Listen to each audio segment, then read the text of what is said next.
Wise अप्रैल के खबरों में सिलसिलो जारी खबर छेतना हींअर टाउन कमेटी प्रांत जो ॻोठ वीरन ॻोठ खां जद बासरन पारां जेको ज़मींदार अब्दुल रज़ाक मोरियो वकार अहमद मोरियो जा जेको तैयार थियल अंबनि जा वण पाड़ो कटे फरार थिया। अब्दुल रज़ाक मोरियो ऐं वकार अहमद मोरियो चयो त असांखे कंहिं सां दुश्मनी न आहे, बासरन ख़िलाफ़ कानून कराए करे असां सां इंसाफ़ ॾिया वञे।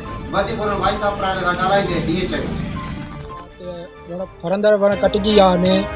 असांजो अर्ज़ु आहे SP खिरपुर DIG सखर ऐं IG सिंध खे त असां सां तहफ़ुज़ कयो वञे ऐं असांखे माल जो ऐं माल मिल्कियत जो असां तहफ़ुज़ फ़राहम कयो वञे।